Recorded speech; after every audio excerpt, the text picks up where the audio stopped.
friends, welcome to our YouTube channel, The Scholars Academy. And today we are going to discuss the principles of classical conditioning.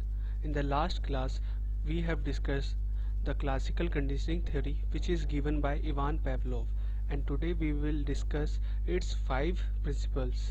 सबसे पहले हम ये जानते हैं कि प्रिंसिपल का मतलब क्या होता है. Principles are the certain phenomena and elements which are involved in classical conditioning. Classical conditioning के अंदर कुछ तरह के फेनोमेना और एलिमेंट्स होते हैं जो कि ये एलिमेंट्स हमें ये बताते हैं कि कैसे इनिशियल रिस्पॉन्स तय होता है और कैसे कैसे वो धीरे धीरे कम होने लगता है या ख़त्म हो जाता है. जैसे कि डॉग के केस में था कि डॉग पहले फूड को देख के सलाइवेशन करता था, ये इनिशियल रिस्पॉन्स उसका खुद में खुद जनरेट होता था.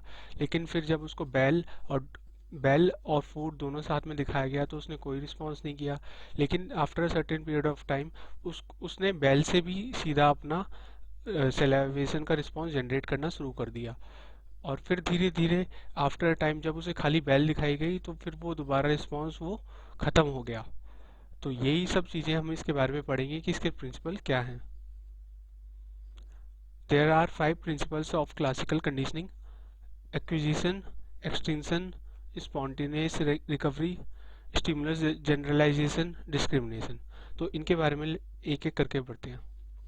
Acquisition: this is the initial stage of learning in which responses are established and strengthened as a result of repeated presentation or experiment. ये पहला स्टेज होता है लर्निंग का जिसमें कि जब हम किसी भी पर्सन को या डॉग को जब उसको फूड देंगे तो उसके मुंह में सलाइवेशन होगा. उसे बार बार फूड देने पर उसकी कंडीशनिंग हो जाएगी कि वो बार बार सलाइवेट करने लगेगा. या फिर धीरे धीरे जब उसको बेल और फूड दोनों साथ में दिखाए जाएं तो उसकी कंडीशनिंग ये हो जाएगी कि जब जब बेल आएगी जब जब ही फूड आएगा. इसलिए वो ये सोचने लगेगा कि हम हमेशा ऐसा होगा कि अगर बेल बजती है तो फूड आएगा और वो सलाइवेशन करना शुरू कर देगा. जैसे कि एग्जांपल है कि पेवलो के एक्सपेरिमेंट में कि जैसे ही जो ये कुत्ता है ये बेल की आवाज़ पर रिंग करना शुरू कर देता है, वो आ जाती है आपकी स्टेज ऑफ एक्विजिशन कि उसने ये एक्वायर कर लिया है कि जब बेल बजेगी तो वो सलाइवेट करेगा क्योंकि उसको लगता है फूड आएगा. तो this is the first stage of principle of classical conditioning. This is the first principle of classical conditioning, acquisition. दूसरा जो प्रिंसिपल है वो है एक्सटेंशन. एक्सटेंशन का मतलब होता है लुप्त हो जाना या ख़त्म हो जाना. In classical conditioning, extinction occurs when the conditioned stimulus is applied repeatedly without being paired with the unconditioned stimulus. Unconditioned stimulus क्या था हमारा? बेल. और अनकंडीशनड स्टिमुलस था हमारा फूड. इसका मतलब ये है कि जब हम क्लासिकल कंडीशनिंग के अंदर बहुत बहुत देर तक खाली बेल ही दिखाते रहेंगे कुत्ते को तो धीरे धीरे जो उसका रिस्पॉन्स था सलाइवेशन का वो गायब हो जाएगा. धीरे धीरे लर्नर है जो डॉग है वो ये सीख जाएगा कि बेल तो बजती है बट फूड नहीं आता. और इसको ही हम बोलते हैं एक्सटेंशन. जैसे आप यहाँ पे देख रहे हैं कि ये एक डॉग है, इसका अब जो मालिक है वो अब भी बेल बजा रहा है लेकिन ये डॉग बोल रहा है कि अब इसका कोई मीनिंग नहीं है क्योंकि तुम मुझको पागल बना रहे हो कि बेल तो बज रही है बट फूड नहीं आ रहा. इन द सेम वे ये वाला भी डॉग ही है, इसके सामने भी बार बार बेल बजाई जाती है तो इसको लग रहा है कि बार बार बेल तो बजती है बट फूड नहीं आता. तो ये हमारा सेकंड प्रिंसिपल है क्लासिकल कंडीशनिंग का, एक्सटेंशन. एक्सटेंशन का मतलब होता है खत्म हो जाना या लुप्त हो जाना. Third principal is spontaneous recovery. Recovery मतलब किसी चीज से बाहर आ जाना या सही हो जाना. इसको देखते हैं. अ प्रिंसिपल और stage of classical conditioning in which a conditioned response which has been extinguished earlier reemerges after a long break is called spontaneous recovery. Extinguish का मतलब होता है खत्म हो जाना और रीएमर्जेस मतलब दोबारा वापस आ जाना.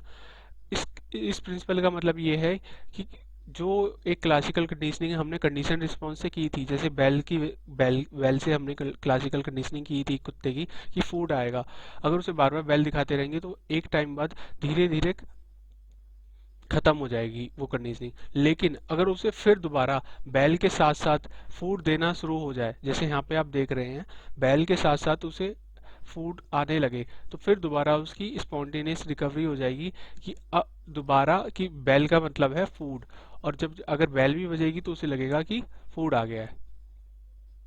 इसका ये एग्जांपल आप देख सकते हो, जैसे सबसे पहले हमने पढ़ा कंडीशनिंग के बारे में कि दोनों चीज़ें एक साथ देना, तो उसको फिर कंडीशनिंग हो गई कि उसके पास फूड आएगा। फिर एक्सटिंक्शन में to help with your bell, क्योंकि बार बार बेल बजा रहे थे तो वो समझ गया कि बेल तो बज रही है बट खाना नहीं आ रहा। देन फिर ये थर्ड जो प्रिंसिपल है ये आ गई स्पॉन्टेनियस रिकवरी। इसका एक और एग्जांपल है, वो ये है कि एक पर्सन जिसने कि सिगरेट पीना छोड़ दिया हो, कि अगर वो कई लोगों को साथ में सिगरेट पीता हुआ देखे तो उसका दोबारा मन करने लगेगा। तो ये भी एक एग्जांपल है स्पॉन्टेनियस रिकवरी का।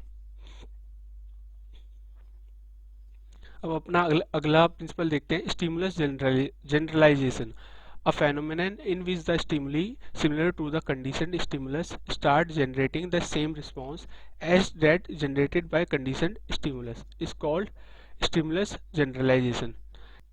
इसका मतलब यह है कि जो भी पर्सन है अगर उसके सामने अगर हम कोई मिलता जुलता स्टिमुलस प्रेजेंट करेंगे तो भी वो सेम रिस्पॉन्स करेगा।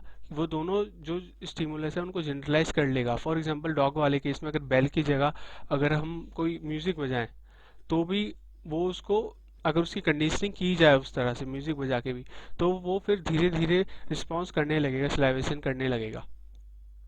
जैसे कि इसका एक और एग्जांपल है कि जैसे कि रेड लाइट्स होती है तो हम हर रेड लाइट पे रुक जाते हैं। हम ये नहीं देखते कि वो स्क्वायर है, रेक्टेंगल है रेड लाइट, या फिर वो ओवल शेप है। उसकी शेप से हमें फ़र्क नहीं पड़ता, बस हमें फ़र्क पड़ता है कि वो रेड लाइट होनी चाहिए तो हम रुक जाते हैं। इन द सेम वे कि कई बार हमें दो चीज़ें चाहिए होती हैं, कोका कोला या पेप्सी, तो एक नहीं मिलती तो हम दूसरे को ले लेते हैं, क्योंकि उससे भी हमारा रिस्पॉन्स सेम ही आएगा। जो हमें इसमें टेस्ट आएगा लगभग लगभग उसमें भी इसमें भी वही सेम टेस्ट आएगा। तो इसको बोलते हैं stimulus generalisation. The last stage is discrimination, the principle of classical conditioning in which one can differentiate between two stimuli, one can, that is one can generate the response and the other cannot, is called as stimulus discrimination। इस principal का क्या मतलब है कि वो stage जब कि जो पर्सन है या जो डॉग है वो दो स्टिमुलस के बीच में डिफ्रेंशिएट करना सीख जाए, उस वाली स्टेज को कहते हैं डिस्क्रिमिनेशन। कि जैसे कि the ability to differentiate between phone bell and door bell of the neighbours dog barking and your dog barking, कि हम भी जान जाते हैं कि हमारी रिंग बेल बज रही है या किसी और पड़ोसी की बज रही है, या फिर हमारा कुत्ता भौंक रहा है या कोई और कुत्ता भौंक रहा है। तो ये जो स्टेज है इसको बोलते हैं डिस्क्रिमिनेशन। ये है last principle of classical conditioning.